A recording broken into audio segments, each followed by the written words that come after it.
अपना वही है जिससे हम कुछ न चाहते, कुछ न चाहें, कोई मांग ही न रहे, निष्काम भाव से हम बस अपना कर्तव्य कर्म को करें, वही अपना हो सकता है कि कोई एक्सेप्टेशन ना हो, कोई कामना ना हो। ऐसा तो बहुत मुश्किल है, हम भी किसी न किसी से कुछ चाहते हैं, और कोई हमारा भी तब हो सकता है जब हम उसको ना चाहें, हम भी किसी के तब हो सकते हैं जब हम उससे न चाहें और वो हमसे न चाहे, और चाहे तो एक दूसरे का हित, यानी हम भी दूसरे का हित चाहें और दूसरा भी जब हमारा हित, हमारा भलाई। ये तो माता पिता, कोई गुरु कह लीजिए, या कोई ऐसे ही करोड़ों में कोई एक होते हैं जो एक दूसरे की भलाई चाहते हैं। नहीं तो ज़्यादातर हम बेटे के बहाने, नाते रिश्तेदारों के बहाने भी उसकी भलाई में अपनी भलाई छिपी रहती है कि बेटा थोड़ा ज़्यादा पढ़े तो बुढ़ापे में काम आ जाएगा, या भाई थोड़ा और आगे बढ़ जाए तो बुढ़ापे में काम आ जाएगा, या पड़ोसी भी थोड़ा और आगे बढ़ जाए तो शायद किसी दिन काम आ जाए, या अपने क्षेत्र के कोई ऐसे मंत्री बन जाएं या ऊंचे पद पर चले जाएं तो अपने क्षेत्र का विकास होगा। इसलिए भी हम कभी कभी उनकी सेवा सहायता में जुट जाते हैं। तो वास्तविक रूप से ऐसे बहुत कम होते हैं जो कि बस अपने कर्तव्य कर्म के लिए, बस जीवन जीने की एक पंक्ति में कहें तो सबसे खूबसूरत कला यही है कि प्रभु के नाते सेवा करना, प्रभु के नाते सेवा करना और कुछ न चाहना, यही समर्पण है। प्रभु के नाते जो भी है, भगवान जान करके उनके नाते, सिया राम मैं सब जग जान करके, वसुधैव कुटुंबकम, या सर्वदेवमयी जो देवता है ऐसा जान करके बस सेवा कर दी, और उसे बदले में कुछ नहीं चाहिए, और बदले में वो तो मिल ही जाता है। हमको जो चाहिए, जहाँ से चाहिए वो मिल ही जाती है, इसमें कोई संदेह नहीं। तो जब चाहने से ही मिलेगी ऐसी कोई बात नहीं, नहीं चाहने से भी मिल ही जाती है, आई जाएगी। तो हम बीच में चाह को ला करके क्यों परेशान हों, क्यों दुखी हों, और क्यों अपने आप को खामखा परेशान कर लें। अब कई संत महापुरुष ये कहते हैं कि जीवन को ऐसे जियो जैसे नाटक हो, लीला हो, ये पृथ्वी रंगमंच है। इसका मतलब नहीं है कि नाटक की तरह जीना है, नाटक की तरह करना। हम नाटक की तरह करें न करें, बिल्कुल ये तो चलती ही रहेगी, क्योंकि परमात्मा का लीला ही है। वो एको हम बहुत श्याम हुए हैं, और ये सब खेल के लिए है, इसमें कहीं प्रयोजन ढूंढने का प्रयास न करें। बस यही जीवन जीने की कला है, जहाँ हम प्रयोजन देख करके कार्य करेंगे, चाहे पूजा पाठ मंदिर जो कुछ भी, यदि हम प्रयोजन यानी कामना युक्त होकर के जाएंगे तो फिर आप जितना भी धार्मिक क्रियाकलाप को न करो वो अधर्म ही बन जाता है। अधर्म को तो दूर करना बहुत आसान है, पर धर्म को दूर करना बहुत मुश्किल हो जाता है। जब अच्छाई के बेस में बुराई आ जाता है, भगवान के नाम पर अहंता ममता ये सब आ जाए, तो उसको दूर करना, उसको मिटाना बहुत मुश्किल हो जाता है। उसको पहचान पाना भी बहुत मुश्किल, मिटाना तो बाद की बात है, पहचानना बहुत मुश्किल हो जाता है। इससे बड़े से बहुत उदाहरण बड़े पड़े हैं। एक तो रावण का ही भड़ा पड़ा है, आया अच्छाई का वेश छोड़ करके, और फिर माता सीता भी नहीं पहचान पाई, वो भी धर्म संकट में, और फिर झुकना पड़ा। ऐसे बहुत से उदाहरण हैं। आज भी हम लोग जो है अच्छाई के नाम पर सब एक है, स्त्री पुरुष अमीर गरीब, जैसे मार्क्स के, कार्ल मार्क्स के सिद्धांत रहे, मार्क्सवादी लोग। तो भाई बोलने में तो बड़ा अच्छा लगता है, सुनने में भी बड़ा अच्छा लगता है, और लगता भी है कि धार्मिक कार्य है, पर ये धार्मिक नहीं है। इसके पीछे जो है एक एजेंडा छुपी हुई है, और जब ये धर्म की आड़ में जब अधर्म वाली भावना हो तो उसको पहचानना बहुत मुश्किल, पहचान में आ जाए तो उसको उखाड़ फेंकना, दूर करना ये बहुत मुश्किल हो जाता है। इसी तरह से जब भी हम कोई धार्मिक क्रियाकलाप करते हैं तो वो धर्म करते करते अधर्म आ ही जाता है महाराज, एकदम आ जाता है। पर अब वो अधर्म हमको दिखाई नहीं पड़ता है, हमको तो लगता है हम धर्म कर रहे हैं, हम बिल्कुल धार्मिक व्यक्ति हैं, आई एम स्पिरिचुअल मैन, ऐसी। और वो जो अहंता आ जाती है अच्छाई की, फिर वो जल्दी दूर नहीं होता। जल्दी क्या, दूर जल्दी होता ही नहीं। उससे अच्छा तो लगता पहले।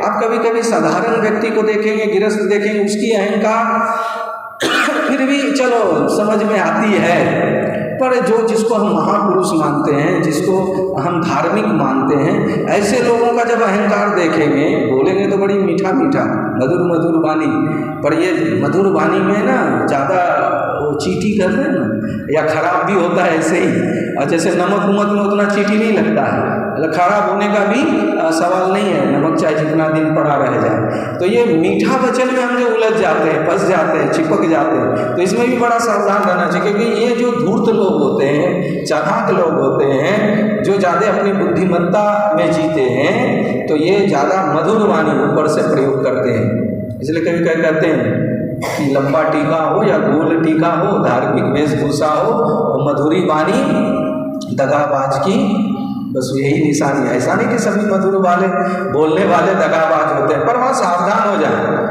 कि भाई कहीं इस मिठास में हमें डायबिटीज होने की खतरा तो नहीं है, कहीं मिठास जो है होशपूर्वक है कि नहीं, उसकी मधुरी वाणी में चिपक न रह जाए। ज़्यादातर हम ये नहीं कहते कि इसका मतलब है कि कड़वा बोली वाले को पसंद करें, तीखा बोलने वाले को पसंद करें, पर धर्म के आड़ में कहीं अधर्म तो नहीं हो रहा। वो कहानी हम लोग कई बार सुन चुके होंगे।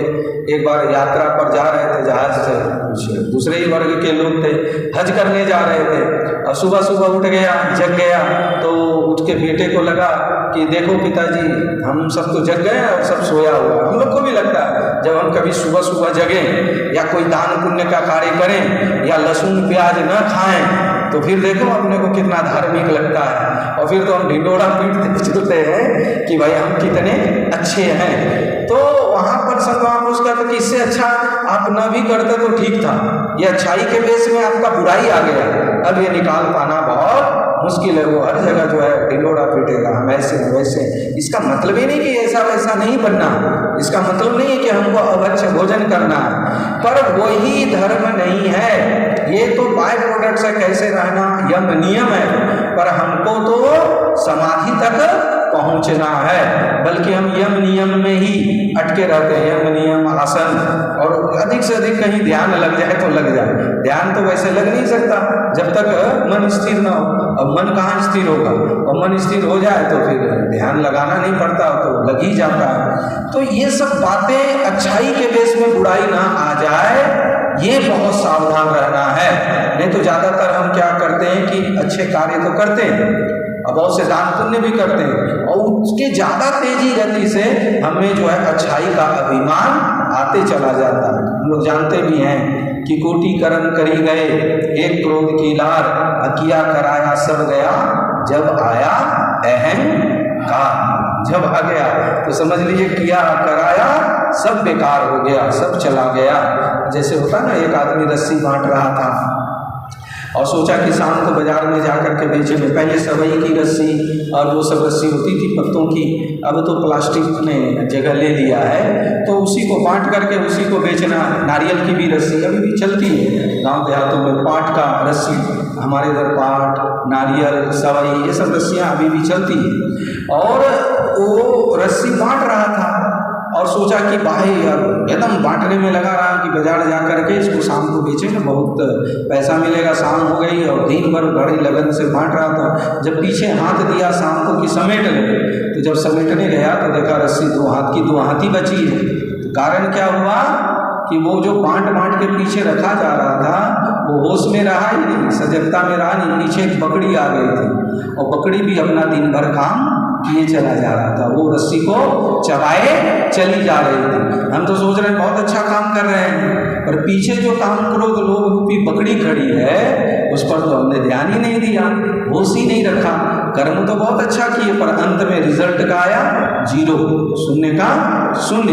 तो उसी प्रकार अच्छाई करें, पर अच्छाई करने का हमें भान न हो, ख्याल भी ना आए कि हम अच्छा कर रहे हैं, वो हमारा स्वभाव बन जाए, वो स्पिरिचुअलिटी हमारे अंदर स्वभाव बन जाए। जब स्वभाव बन जाती है, संस्कार बन जाता है, तब जा करके धीरे धीरे अंतःकरण शुद्ध होता है। ये दिखावे के लिए नहीं कि हमको सेवा करना ही चाहिए, सेवा करना है, करना नहीं, वो होता ही चला जाता और हमने किया और हमारे दिमाग में भी वो बात ना हो।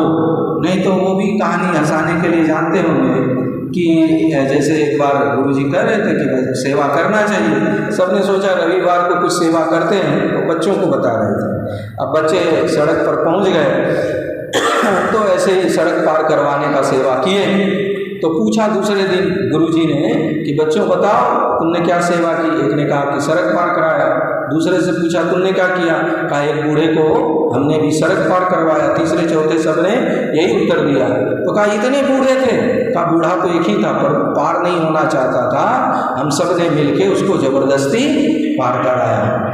भंडारा भंडारा में देखिएगा कई लोग प्रसाद लेना चाहे ले लो खा लो, और उसको जबरदस्ती इसको खिलाने से हमारा कल्याण हो जाएगा, और वो सेवा न भी लेना चाहे, प्यासा न भी हो तो उसको शरबत गर्मी में पिलाएंगे। और विशेष करके निर्जला एकादशी में तो कई लोग पंखा भी करते हैं, चाहे कितना भी एसी और पंखे में बैठे हो, हाथ वाला वो बट सावित्री पूजा होता ना। तो ये रिचुअल्स बने रहते हैं, पर क्यों, किस लिए, हमारा जो उद्देश्य है वो हम भूल जाते हैं। हम बेहोशी में जब हो जाते हैं तब ये बात समझ में नहीं आती। इसलिए भगवान दोनों रूप में आए, सूर्य वंश में भी अवतार लिए, चंद्र वंश में भी अवतार लिए, और सब अवतार तो लेते ही रहते हैं। इसलिए कि तुम किसी विधि समझ जाओ प्रयोजन जो है जीवन का मुख्य प्रयोजन क्या है। ये संसारिक प्रयोजन से तो हम कार्य कर ही रहे हैं, पर हमारा मुख्य प्रयोजन क्या है। तो मुख्य प्रयोजन ये है कि हम चाहे बुद्धि से, विचार से पहले विचार करेंगे और फिर उसी विचारों से समझ करके विचारों को भी छोड़ देंगे, थॉटलेस हो जाएंगे, या मन से ही, भाव से ही विचार नहीं करना, बस हमको जहाँ ये सब में भगवान दिखाई पड़ता है, खड़ में, खम्भ में, ऊपर नीचे, दाएं बाएं, श्वास श्वास में, रोम रोम में, भगवान सब जगह है। वो जो भक्त प्रहलाद का अनुभूति, भाई भगवान कहाँ है, तो जहाँ भक्त का हाँ वहाँ भगवान का होना, तो वो जो है हृदय की अवस्था का, ये मन की अवस्था। और मन क्या होता है, ये भावुक होता है। आप स्त्री और पुरुष को खड़ा करते हैं, स्त्री क्या होती है, ये ज़्यादा सौम्य अवस्था में होती है, इसकी जो भावना होती है वो दया, प्रेम, क्षमा, करुणा से रंजित होती है। पर स्त्रियों में जो दृढ़ संकल्पता होती है वो पुरुषों में नहीं पाया जाता। हमारा स्त्री एक बार किसी को दुश्मन मान ले तो फिर उनके दिमाग से निकलना बहुत मुश्किल हो जाता है। अब पुरुषों में क्या, इनका संकल्प बनता है, बिगड़ता है, क्योंकि ये जो है ये जो है ये समझिए ऐसा कि इनमें सूर्य तत्व का वास है, स्त्रियों में चंद्रमा तत्व का ज़्यादा है। या आप वैज्ञानिक दृष्टिकोण से समझें तो सब में हार्मोनल एक ही है, पर स्त्री में स्त्रैण ऊर्जा ज़्यादा है, पुरुषों में पौरुष ऊर्जा या सूर्य तत्व कहिए वो ज़्यादा होता है। ये ज़्यादा मन को चंचल करती है, ये मन को स्थिर रहने ही नहीं देगा, विचार कभी निर्विचार होने ही नहीं देगा। वो हमेशा कुछ भी देखेगा, ऐसा क्यों, ये तो गलत हो रहा है, ये तो अच्छा नहीं हो रहा, ऐसा करने से क्या होता है। तो ये ज़्यादातर पुरुष जो है वो उतने भावुक नहीं होते, वो भावना में नहीं रहते, पर विचार हमेशा तर्कशील बुद्धि होती है, क्योंकि इस पर सूर्य तत्व का प्रकाश होता है। तो राम जी ने ये दिन में जन्म लिए, रात में क्यों लेने जाए, कहीं और क्यों जन्म ले, तो ये सूर्य वंश में जन्म लिए कि बुद्धि से विचार लो और मर्यादा में रहेंगे, इसमें कोई भावना में हम नहीं बहेंगे। और पूरा राम जी का जीवन देख लीजिए, तर्कशील है, बुद्धिशील है, और उन्होंने बुद्धि से, विचार से कैसे एक साधक को अपने तक पहुंचना है, अपने तक माने खुद तक, खुद तो जानते हैं ये माने माई सेल्फ, और खुद में आ जोड़ दीजिए तो क्या हो गया, खुदा, वो कोई बाहर नहीं अंदर ही, और उसी खुदा में थोड़ा और मात्रा जोड़ दी, हर्षी का लगा दी, क्या हो खुदी, यानी खुद में उस खुदी को ढूंढना ही, खुदा को, भगवान को पाना है। ये विष्णु सहस्त्र नाम आदि क्या है, 1000 नाम है भगवान के, वास्तविक ये भगवान के पहुंचने तक है। भगवान के ये नाम हो ही नहीं सकते, वो तो क्या है, वो तो उनका नाम हो ही नहीं सकता, क्योंकि वो अरूप है, अकाट है, अभेद्य है, वो अकथनीय है, वो अनिर्वचनीय है, वो हमारे विचार में आ ही नहीं सकते, तो उसके नाम कैसे हो सकते, उनके गुणों के नाम हैं। आप 1000 नामों को पढ़ें, वो दयालु, करुणावान, क्षमाशील, या जो अवतार लिए, तो उनके जो भी क्वालिटीज़ हैं वो सब नाम है। ऐसा नहीं कि हमारे ही धर्मों में ऐसे नाम हैं, आप सूफी संप्रदाय में चल जाइए, मुसलमान, वहाँ भी खुदा के 100 नाम हैं, पर सूफीज्म में क्या हुआ है, 99 नाम तो हैं और 100वां नाम 100 लिख करके बस ब्लैंक छोड़ दिया खाली, कि 99 के गुण हैं और जो 100वां परमात्मा परमात्मा है उसका नाम नहीं लिया जा सकता है। न उनको राम कह सकते हैं, न कृष्ण कह सकते हैं और न शिव कह सकते हैं, क्योंकि वो अनाम है, वो ही ऊर्जा रूप है। भले उनके जो क्वालिटीज हैं, गुण हैं, उनके आप नाम ले लीजिए, कर्पूर गौरम करुणावतारम संसार सारम भुजगेंद्र हारम, ये सब जो भी उनके गुण हैं आप ले लीजिए। पर भगवान का जो वास्तविक स्वरूप है वह तो गुणातीत है, गुणों से परे। तो ये सब बोध के रास्ते हैं, ये सब समझने के लिए, अपने अंदर जाने के लिए। जब ये जान गए कि यहाँ अपना कोई नहीं, भाई कोई तो अपना होना चाहिए, नहीं तो फिर जीवन जीने का भी एक अपना कौन, तो अपना सबसे अपने निकट कौन है, तो जो बोल रहा है, जो सुन रहा है, जो देख रहा है और जिसको हम देखना चाहते हैं, भले पहचाने न पहचाने अपने आप को, तो हम अपने आप को कैसे जाने। ये आत्मा ही वास्तविक रूप से अपना है, जहाँ जा कर के सारे भेदभाव मिट जाता है, स्त्री पुरुष और ऊंच नीच सब वहाँ आत्म भाव में मिल जाता है। जिसको आत्म जागरण होता है, सेल्फ रियलाइजेशन होता है, जो आत्मबोध से जीवन जीता आत्मा की तल पर, वो सबको एक ही समान देखता है, वो आत्मवत ही सबको देखता है। वो देखता है कौन यहाँ राजा, कौन रंग, कौन मोटा, कौन पतला, कौन गुरु, कौन शिष्य, वो आत्मा की तल पर। वही तो आत्मा सब में जो है निवास कर रही है, और आत्मिक तल पर तो सब एक ही हैं, और वही श्वास हम ले रहे हैं, वो ले रहे हैं, हम लोग छोड़ रहे हैं, उधर छोड़ रही है, अब एक दूसरे पर निर्भरशील होकर के ये जो जीवात्मा खेल में सम्मिलित हो रहा है। और इसमें देखिए पूरे साइकिल में, चक्र में क्या जीवो जीव से ही भोजन, जीव ही जीव का भोजन बना हुआ है, और ये चक्र जो है एक दूसरे पर निर्भर है। और ये चक्र प्रकृति का, भगवान का खेल कैसे चल रहा है। बाहर से देखिए कोई मांसाहारी बना है, कोई शाकाहारी बना है, और फिर एक दूसरे को कैसे जो है खा खा करके ये सर्किल को चल रहा है। फिर एक जाता, फिर आता है, फिर एक वृक्ष मिटता है, कितने बीज उससे उत्पन्न हो रहे हैं। तो इस खेल को आप समझे या ना समझे, हम इसको खेल माने या ना माने, इसको नाटक माने या ना माने, पर ये नाटक हो ही रहा है। ये प्रकृति का कार्य अपनी अवस्था से चल रही है, और ये प्रकृति का जब उत्थान हुआ है तो पतन भी निश्चित है, और पतन होगा तो उत्थान भी है। ऐसा नहीं कि फिर नहीं बनेगा।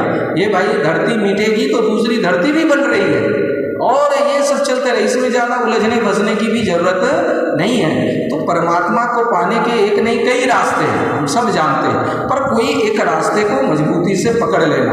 भगवान कृष्ण के जीवन चरित्र देखें तो उनमें पूरा कहीं बुद्धि का खेल है ही नहीं। बुद्धि का खेल तो हम लोग लगा देते हैं, भगवान ने चीर क्यों हरण किया, तो भगवान ने इतने विवाह क्यों किए, भगवान ने गीता का उपदेश दिया, तो क्या क्या सब अपनी अपनी हिसाब से गीता पर जो है प्रोजेक्शन करते रहते हैं, अपने विचारों का प्रकाश। जो कर्मयोगी है कर्म के हिस्से को पकड़ लिए, भक्ति वाले भक्ति को पकड़ लिया, और जो जैसे हैं ज्ञान वाले ज्ञान को पकड़ लिया। इस्कॉन वाले तो बस गीता में हर एक श्लोक में अपने भक्ति को ही लगा देते हैं, हर जगह में, हर श्लोक में। और अभी यदि आप गौर से देखेंगे ना, जितने हमको धार्मिक दिखाई पड़ता है सब में एक व्यापारीपना, बिजनेसमैननेस, और जितना मंदिर में एक बिजनेस अच्छा चलता है, बाबा का धंधा जो कल बताया गया, ये धंधा सबसे अच्छा। पर इसके लिए भी हिम्मत चाहिए, वो क्वालिटी चाहिए, वो धैर्य चाहिए, वो सहन शक्ति चाहिए महाराज। कोई बिजनेस ऐसे नहीं होता। बिजनेस भी यदि कहें तो ये खराब शब्द नहीं है, क्योंकि हम खुद बिजनेस मैनेजमेंट किए हुए हैं, अकाउंटेंसी ऑनर्स है, और बिजनेस हम पढ़े हुए हैं। तो बिजनेस का पहला ही सूत्र है कि ये सेवा है। यदि कोई गांव में एक दुकान खोलता है तो कस्टमर जो बाजार जा कर के सामान लाएगा और वो आपको नज़दीक में दे देता है दुकान खोल के, तो ये बिजनेस वो सेवा नहीं कर रहा है, और उसके बदले में वो थोड़ी सी ले रहा है, तो इसमें कौन सी गलत है। तो धंधा को गंदा मत मानिए, पर धंधा को यदि वो शुद्ध सात्विक रूप से कर रहा है, कैसे कर रहा है कि 20% प्रॉफिट लेना है तो 20% लेना है, 30% नहीं ले लेना है, और उससे ज़्यादा का कमाई कोई देखे कि भाई अनपढ़ है या कोई मूर्ख है, तो उससे ज़्यादा धूर्त बना करके हम कमाई न कर ले, तब तो वो धंधा गंदा हो जाएगा और टिकेगा भी नहीं। ऐसी धंधा चल भी नहीं सकती जहाँ सेवा का भाव ना हो, जहाँ क्वालिटी का रखने का ध्यान न हो। देखिए धंधा करने का भी अक्ल होना चाहिए, नहीं तो धंधा भी गंदा होने में देर नहीं लगती है। वह क्या अक्ल होना चाहिए। कई लोग तो ये सोचते हैं कि सुबह 7 बजे दुकान खोलो और रात को 12 बजे बंद करो तो ज़्यादा पैसा आएगा। उससे नहीं आता हमारा। दुकान आप एकदम जल्दी खोल दें, रात को बंद करें, बल्कि तभी आता है जब उसके अंदर सेवा भाव हो, जो कमाने का जो उसके अंदर है कि एक ही दिन में राजा बन जाए, वो भाव ना हो, वो लोभ का त्याग करे, सेक्रीफाइस करे और मिनिमम प्रॉफिट मैक्सिमम सेल की सिद्धांत को रखे, तो वो 4 घंटे में जो सामान बेच लेगा शायद कोई दिन भर खोल के भी दुकान न बेच पाए। ये सबको पता है, बिजनेस सबको आता है, पर जब करने जाता है ना तो अंदर की वो जो लोभ है, जो डेविल्स कहिए, जो इविल्स यानी बुराई है, वो जग जाता है। ईसाई में तो वही है, अच्छे जो हैं तो वो भगवान स्वरूप हैं और जो इविल्स है, बुराई है तो वो शैतान है। पर सनातन धर्म में इंसान और शैतान यानी सबको एक ही माना है, बस वो जैसा करता है वो उस स्तर पर जाता है, तो वहाँ इविल्स डेविल्स बन गया। तो ये हमारे अंदर का जो डेविल्स है, जो दैत्य है, वो अपने आप पर कंट्रोल नहीं रखने देता। कबीर के तरह भाई, कबीर भी तो व्यापारी था, वो भी तो कपड़ा बेचता था, भले सूरत में ना बेचा हो पर बनारस की हाट में तो बेचा, और वहाँ बेचा तो वो एक कीमत अपना फिक्स ही रखता था और कैसे कैसे बेचता था, उससे उसके घर वाले भी नाराज रहते थे। तो घर वाले नाराज हुए तो क्या हुए, पर आज देखो उसके घर वाले का कोई नाम नहीं लेता है, पर जितना कबीर का नाम आता है। तो कहने का तात्पर्य, हम यदि सिद्धांत पर चलें और उस सिद्धांत को बनाते हुए हम यदि बिजनेस करें, व्यापार करें, चाहे हम धर्मात्मा बन करके भी रोजी रोटी करें, बल्कि तो वो बुरा नहीं होता। पर क्या होता है कि बस रातों रात हम चाहते हैं एक आश्रम से 100 आश्रम हो जाए, 100 से विदेशों में भी हो जाए और विदेश से पूरी दुनिया में हमारी ही मत में हो जाए। बस यहाँ जैसे ही हुआ, जहाँ ही प्रयोजन से कोई गुरु शिष्य बना तो आध्यात्मिकता चली गई। अंदर होने के लिए कोई गुरु की आवश्यकता भी नहीं है, और है भी तो वो एक द्वार मात्र है। इसीलिए सिद्ध संप्रदाय में क्या कहा जाता है, गुरुद्वार। गुरुद्वारा यानी गुरुद्वार, जो गुरु का द्वार है। गुरु क्या है, बस एक द्वार है, वो एक रास्ता मार्ग। कोई शिष्य वहीं पर द्वार में अटक जाए और उस द्वार की नक्काशी को देखने लगे और वहीं ठहर जाए तो अंदर परमात्मा का क्या दर्शन करेगा, नहीं कर पाएगा।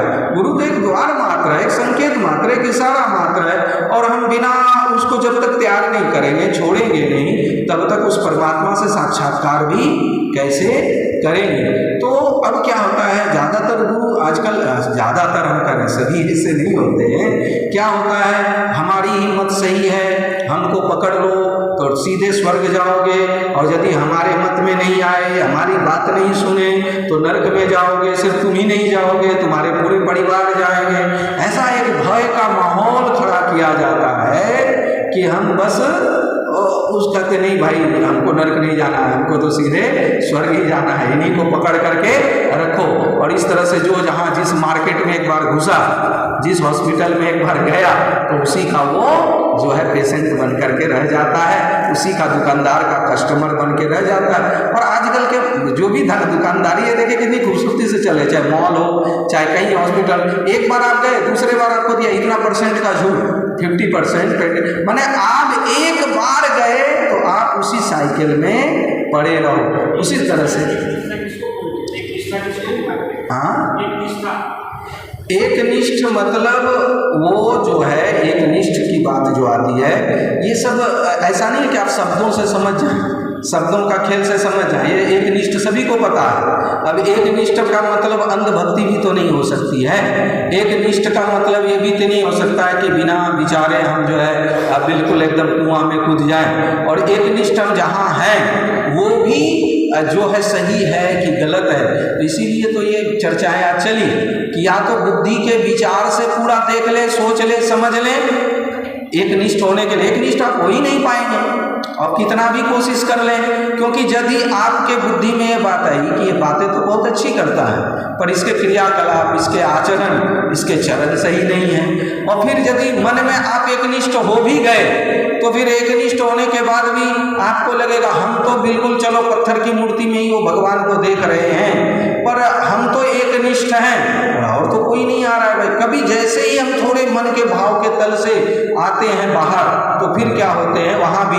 और यदि मान लीजिए गलत चीज में भी एकनिष्ठ हो जाएं तो क्या हमको तार देगी क्या? ये भी तो एक विचार का सभी है कि हम यदि पत्थर को नाव मान लें तो क्या तैर जाएंगे क्या? और कई लोग इस पर बहुत जोर देते हैं, बस एकनिष्ठ होकर के मान लो।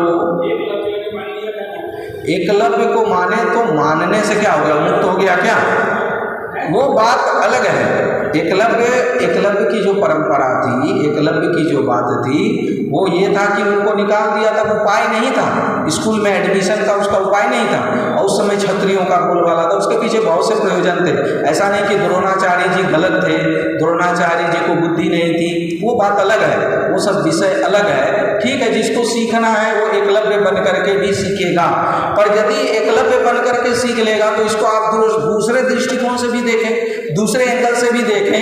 यदि वो द्रोणाचार्य के साथ जाकर के सीख लेता तो वो जितनी जानकारी अर्जुन से तो अच्छा था ही, और शायद और आगे जा सकता था, ऐसा भी तो हो सकता था। जो मूर्ति बना करके उतना आगे जा सकता है तो वो साथ रह करके सोचिए और कितना आगे चला जाता, तो ये भी तो हो सकती है। तो ऐसा नहीं कि भाई अब हमको एकलव्य जैसा अच्छा लगता है तो हम भी एकलव्य ही बन जाए, ये विवेक को जगाना पड़ेगा। वो एकलव्य बनना वो परिस्थिति थी, उन्होंने जानबूझ करके एकलव्य नहीं बना।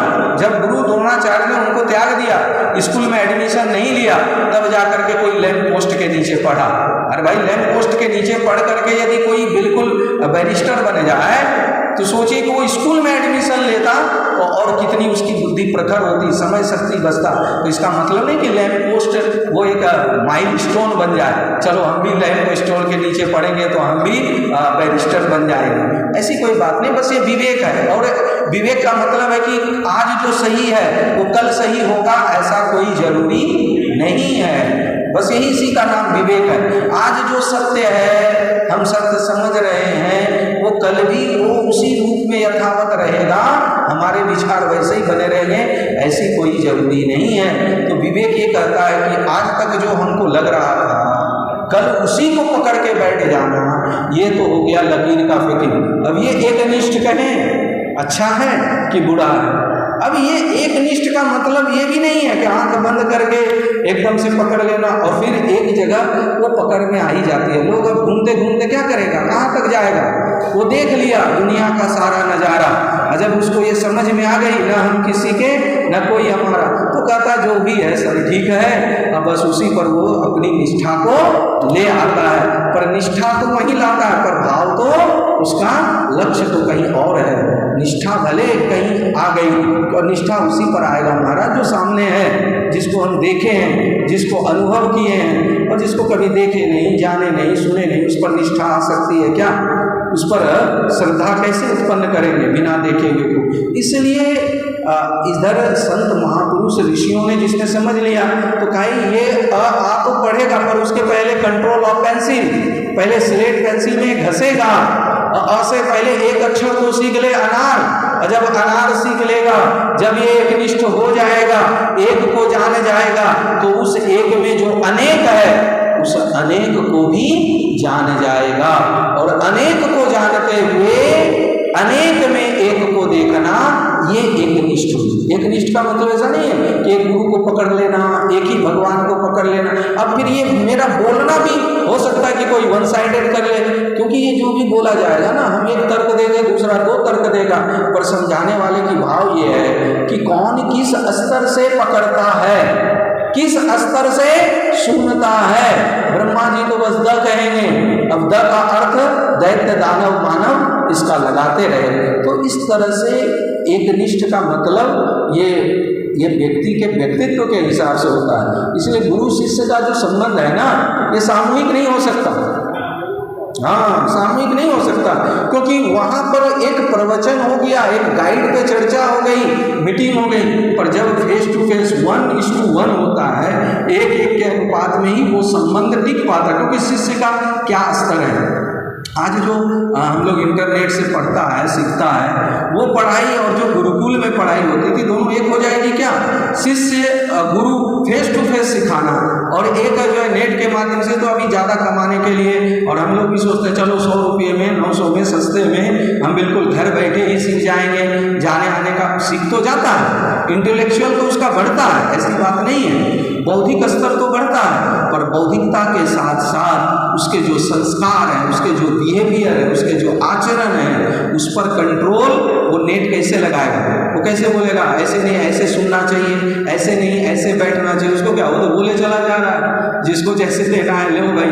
पर गुरुकुल में क्या सिर्फ पढ़ाई थोड़ी होती थी, और हमारी भी ये मान्यता है, बच्चा थोड़ा कम कम बुद्धिमान हो, डॉक्टर इंजीनियर बने न बने, पर यदि संस्कारवान बन जाता है, आचरणवान बन जाता है, तो वो जीवन में एक सुख शांति को पाएगा।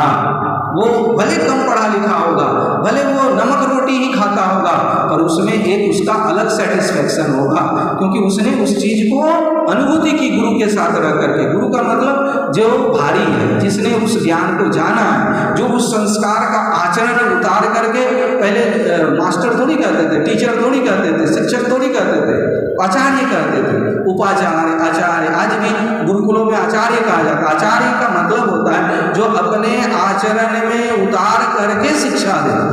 आचार्य चरति इति आचार्य, जो आचरण में चरण कर रहा है, बिल्कुल वो जीवन से उतार करके बोल रहा है मीठा नहीं खाना चाहिए, तो मीठा खाता नहीं है। वो बिल्कुल खुद सिंपल रहता है, तब जाकर के कहता है तुम सिंपल रहो ना, रहो, बस हमको देखो, आई एम द एग्जाम्पल। तो बस वो एग्जाम्पल से सीखता था। और ये नेट में कैसे सीखेंगे एग्जाम्पल से, कैसे इंटरनेट से एग्जाम्पल लेंगे? उनका रहन सहन, जीवन, खान पान, और उनके भले इंटेलेक्चुअल वो स्तर बढ़ जाएगा, पर आप बौद्धिक स्तर बढ़ना, ये सांसारिक सुख को तो पा सकते हैं, पर हम स्पिरिचुअल जो आनंद है, जो अंदर का सुख है, वो नहीं पा सकते। महाराज कबीर, तुलसी, ये सब कौन ज़्यादा पढ़े लिखे थे? तो ये बौद्धिक स्तर से हम संसारिक सुख पा सकते हैं, ऐसी कोई बात नहीं। और संसारिक सुख स्थिर रह ही नहीं सकता है, ये जाने आने वाला है, ये हम सबको पता है। तो बस यही करना है हमको, थोड़ा होशपूर्वक तो जी ही रहे हैं, इस सजगता पूर्वक जी ही रहे हैं। बस इस सजगता पूर्वक जीते हुए एकदम से इस सत्य को उपलब्ध हो जाना है कि ये सत्य है, ये असत्य है। तो जब जान जाएंगे कि ये विषय विष है, तो कोई विषय का सेवन करेगा, और यदि कर रहा है तो अभी वो विषय को विष जाना ही नहीं। और जिसने जान लिया वो कभी विषयों में फंसेगा नहीं। बस उसी को जानना है कि कैसे ये विष है, कैसे ये जहर है। और बेहोशी में तो हमको सब चीज अमृत तुल्य ही लगेगा। जो कोई व्यक्ति बेहोश में हो, असजग हो, असावधान हो, तो वो जहर को भी पी लेगा और वो अपनी मृत्यु का कारण स्वयं बन जाएगा, आत्मघाती हो जाएगा। और हम सब आत्मघाती ही हैं, अपनी आत्मा का हनन ही कर रहे हैं एक तरह से। बेहोशी में जो मन में आया सो कर लिए, जो बोलने का मन किया बोल लिए, जो देखने का मन किया देख लिए, जो सुनने का मन किया सुन लिए। इसी तरह से चल रहा है महाराज। जो पढ़ने का मन किया पढ़ लिए। इसके तरफ एकनिष्ठ होना पड़ेगा। क्या एकनिष्ठ होना पड़ेगा? कि जो मन किया वो नहीं, जो उचित है वो सजगता पूर्वक। और सुने भी तो क्यों, बोले भी तो क्यों, जाए भी तो क्यों, और कुछ करे भी तो क्यों। बस इस क्यों को लगा करके यदि हम करेंगे, यही तो होश पूर्वक करना होगा। हम जान ही रहे हैं 1 घंटा कहाँ बैठेंगे भाई। 1 घंटा चौक चौराहे कहीं और बैठने से अच्छा सनातन हॉल में आकर के बैठे, भले वक्ता जैसा भी हो कोई बात नहीं है, कहीं और बैठने से अच्छा तो यहाँ बैठना है। पता नहीं कौन सी बात कब किस महात्मा से कुछ चुभ जाए, कुछ दिल में बैठ जाए, भले सही हो गलत हो वो बात की बात है, पर यहाँ जो भी बोला जाएगा वो अच्छे बनने के लिए ही बोला जाएगा। भले वो महात्मा अच्छे हो न हो, चाहे जैसे भी आचरण करते हो, जो भी करते हो, पर यहाँ तो आकर के वो अच्छा ही बोलेगा, कोई खराब थोड़ी बोलेगा। और बोलेगा भी तो इतनी थोड़ी है कि हमारी माथे के अंदर घुस जाएगी। हमारे अंदर भी तो बहुत फिल्टरेशन छकनी लगी हुई है, और यहाँ अब इतना भर चुका है इस दिमाग में। अब तो भगवान भी आकर के कुछ बोले तो शायद अंदर अब नहीं जा सकता, क्योंकि हम लोग एकनिष्ठ बन चुके हैं, बिल्कुल एकनिष्ठ हो चुके हैं, कुटस्थ हो चुके हैं, तटस्थ हो चुके हैं, और इतना होश में है कि अब कोई होश की जरूरत ही नहीं है। तो फिर भी चलो क्या है कि कहीं बेहोशी में ना आ जाए, बस इसलिए थोड़ा यहाँ मदिरालय आ जाते हैं। पीने की जरूरत है नहीं, पर थोड़ा यहाँ बैठ लेते हैं ताकि नशा थोड़ी फूट न जाए। तो ये एक निष्ठा जो है ये बनी रहे, ये बोधपना बना रहे, और ये जब बना रहेगा तो बढ़िया बात है। और जब तक आनंद है तो समझिए कि हम एकनिष्ठ हैं, बिल्कुल सही में जा रहे हैं। और हमारा दुखी होना, हमारा उदास होना, हमारा परेशान होना बता देता है कि ना हम एकनिष्ठ हैं, ना हम गुरु को पकड़े हैं कि छोड़े हैं। ये भी कोई तर्क का विषय नहीं है। हम कहाँ हैं, क्या हैं, क्यों हैं, बस ये कोई नहीं। रिजल्ट क्या है इसका, रिजल्ट क्या है? तो रिजल्ट तो यही है कि आनंदमय हो जाना, आनंद में रहना, परमात्मा के साथ रहना। परमात्मा में हम हैं ही, बस थोड़ा पीठ उधर कर देते हैं। मुंह हमारी जब रहेगी उनके तरफ, सन्मुख रहेगा तो पाप आ ही नहीं सकता। और पाप रहेगा तो सन्मुख, जब कहते हैं ना कि रामचरितमानस में आया है कि सन्मुख होए जीव जब मोही, तो कोटि अगर नासहु तबहि, करोड़ों पाप हो तो वो नष्ट हो जाता है। इसलिए ये हम पापी हैं तो हम अच्छे नहीं हैं, अहम ब्रह्मास्मि को समझ में आता है। और जब तक तुम ऐसे कहते हैं कि तुम ही भगवान, को थोड़ा लगता रहे हम तो अभी कहाँ एकनिष्ठ, हम कहाँ अभी पहुँचेंगे, हम कैसे परमात्मा हो सकते हैं। और हमारे जैसे तथाकथित गुरु लोग, तुम पापी हो, तुम जन्म जन्मांतर के न जाने कितने मैल पड़े हैं, ये हो वो हो, इतने डरा देते हैं कि अपने आप को इतना पापी मान लेते, लगता है एक जन्म में नहीं कई जन्मों में मुक्ति मिलेगी। अरे महाराज कई जन्म, हमने एक बहुत दिन पहले किसी को दिया, कई जन्मों में क्या मुक्त हम है ही। बस वो बादल को थोड़ा देख ले, समझ लें, छठे ना छठे कोई बात नहीं, बस हम कहाँ बंधे, बंधन में भी है तो हम मुक्त हैं, पर हम बंधे कहाँ है, किससे, इतना भी तो जान ले। क्योंकि ऐसा कोई जरूरी नहीं कि बंधा हुआ व्यक्ति एकदम बंधन में होगा ही, वो तो कोई बांध के रखा, वो बात अलग है। इसलिए तो ना बंधो ना बांधो। वो उदाहरण आपने सुना कि एक बार कोई संत अपने शिष्यों के साथ जा रहा था और एक व्यक्ति, एक किसान भी गाय को लेकर के जा रहे थे। तो शिष्य से गुरु ने पूछा, ये बताओ कौन किसको ले जा रहा है। शिष्य सोचे गुरु जी ऐसा क्यों पूछ रहे हैं, भाई साफ साफ दिख रहा है किसान गाय को लेकर के जा रही है। तो कह दिया कि भाई किसान गाय को लेके जा रही है। कहा गौर से देखो। कहा कि नहीं। तो किसान को बोला जाके घेरो, उसको ठहरो, उसको रुकने कहो। उसको रोका, वहाँ गुरु भी पहुँचे, शिष्य लोग भी पहुँचे। तो उससे भी पूछा, बताओ तुम इसको ले जा रहे हो कि ये गाय तुमको ले जा रही है। किसान ने कहा ये कोई पूछने वाली बात है, हम इसको ले जा रहे हैं। तो कहा अच्छा। तभी जो है ना एक चाकू से, धारदार अस्त्र से उसको काट दिया। जैसे ही रस्सी को काटा, गाय दौड़ी, और जब गाय दौड़ी तो उसके पीछे पीछे किसान भी दौड़ा। तब शिष्य को बोला, बताओ कौन किसको ले जा रहा था। तो शिष्य ने बोला कि भाई ये किसान तो गाय को नहीं ले जा रहे थे, गाय ही तो किसान को ले जा रही है।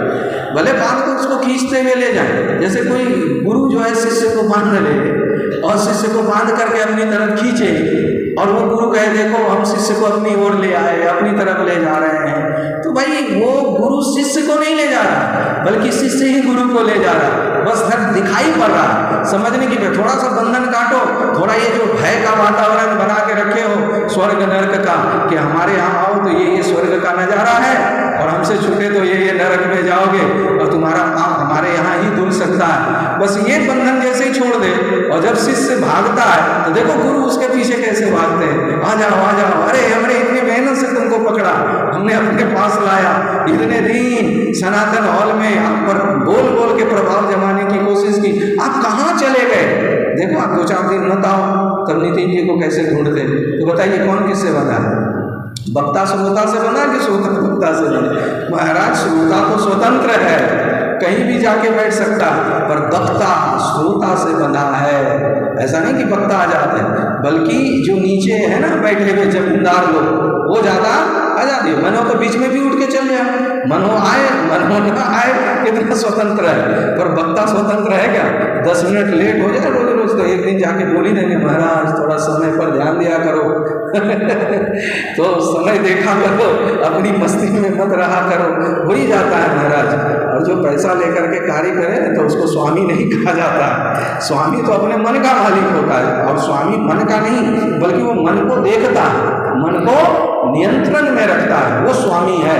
इंद्रियां जिसके बस में है वो स्वामी है। और यहाँ इंद्रियों को तो छोड़ो भाई, अपने आप के बस में उसका कुछ भी नहीं है, न समय है, न मौज है, न मस्ती है। और बिल्कुल जो मान लो पैसे पर आता है, बिक जाता है, तो उसकी कोई स्वतंत्रता रहती है, वो स्वामी कहलाने लायक है?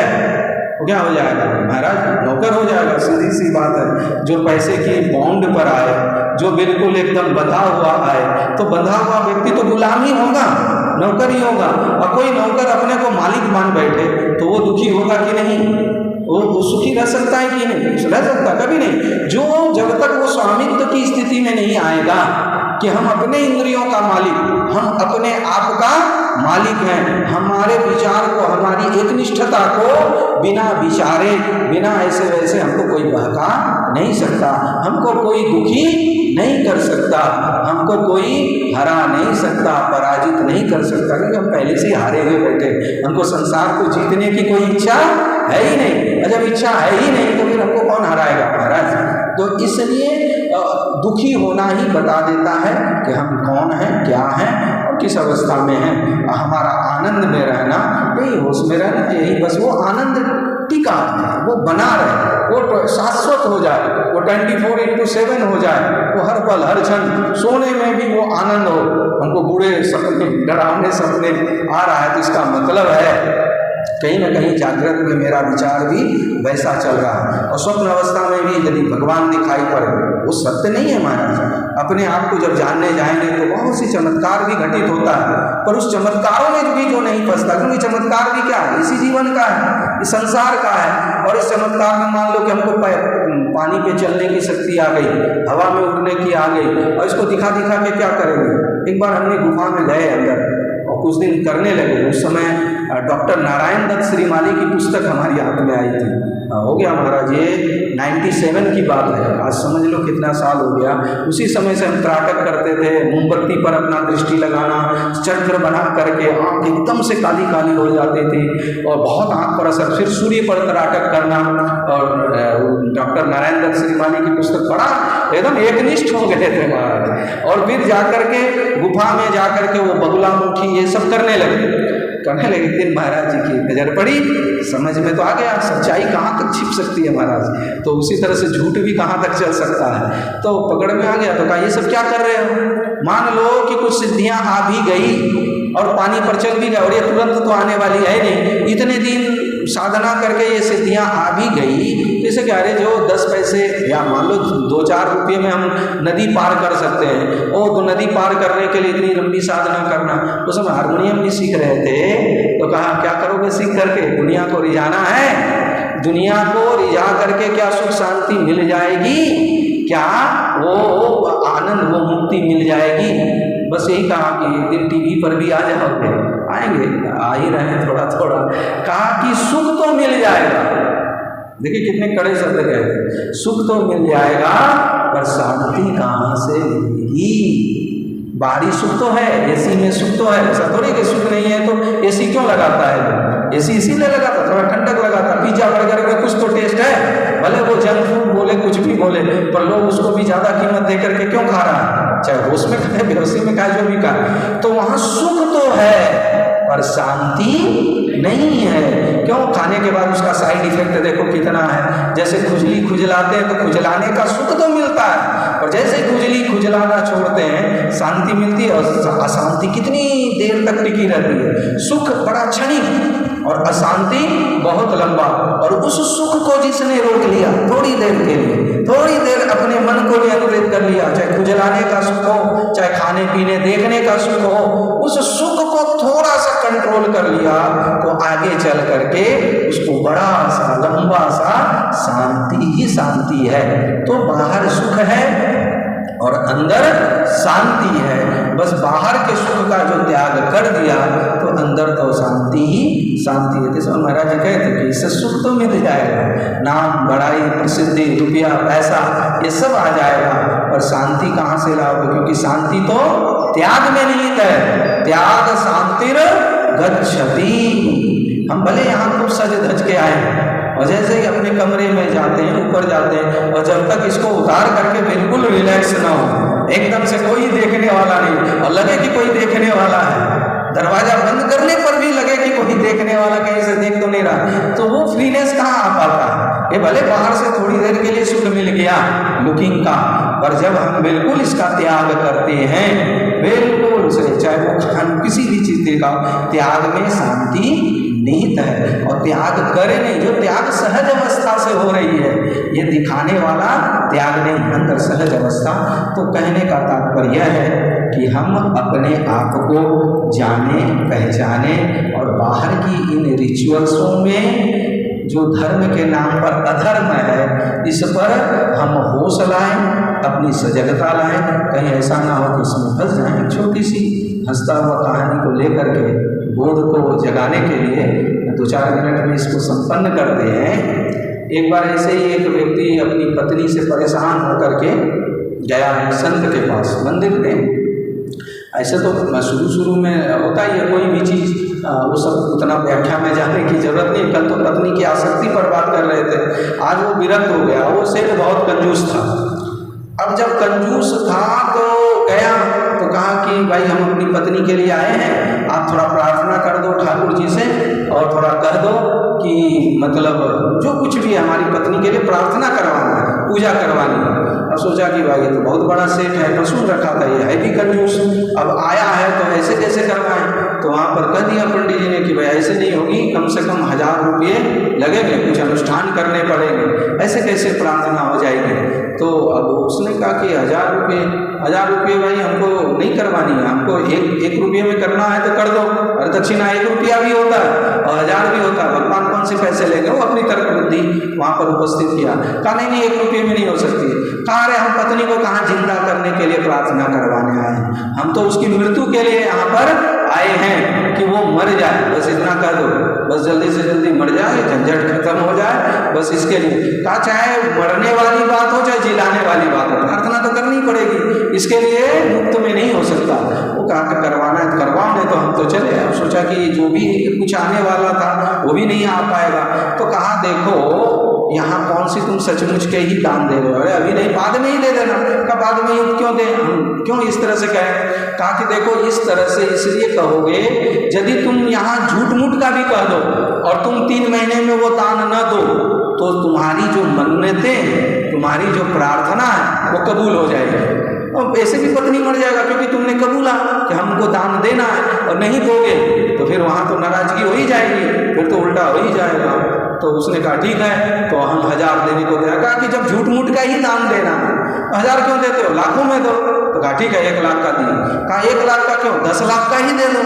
अरे झूठ ही बोलना है तो 1 लाख की क्या बोलना है, 10 लाख की बोलो। कहा कि नहीं 1 लाख। बोला अरे बोलने में क्या है, 100 को बढ़ाने में क्या जाता है, देना होना तो है नहीं, और ज़्यादा बड़ा बोलोगे तो जल्दी हो सकता है सुन ले, ऐसे भी 3 महीने में तो छूट ही जाएगा, कौन सा देना है, तो आप झूठा ही वादा कर लो। उसने किया और 3 महीने में महाराज उसकी पत्नी मरी नहीं बल्कि और खुद जिंदा हो गई।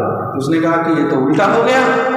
कहा कि देखो आपने भी तो झूठ मूठ का ही दान देने को कहा था, सचमुच का कहाँ दान देने को कहा था। इसलिए आप चाहते थे कि मर जाए, तो मरी नहीं बल्कि जिंदा हो गई, उल्टा हो गई, क्योंकि वहाँ दंड देना था, आता आपको दंड नहीं दिया, क्योंकि आपने झूठा वादा किया तो आपको दंड मिलना चाहिए, तो वो दंड आपको पत्नी को जिला करके ही दिया, उल्टा हो गया भाई, तो अब कैसे क्या हो। तो उसने कहा कि एक काम करो, उतने पैसे के ही आप गहने वहने कुछ खरीद लो, और जब आप खरीद लोगे जाके पत्नी को दोगे तो पत्नी खुश होगी, और पत्नी जब खुश होगी तब आप मरने की बात यहाँ कहोगे तो भगवान सुनेंगे, आपको दंड देने के लिए उसको मारना चाहेंगे। अभी तो आप नफरत से आ रहे हैं, उस समय प्यार से आओगे, सचमुच को मारने के लिए आओगे, पर थोड़ी प्रेम भी हो जाएगी, तो आप कुछ गहने खरीद लो 1 लाख 2 लाख।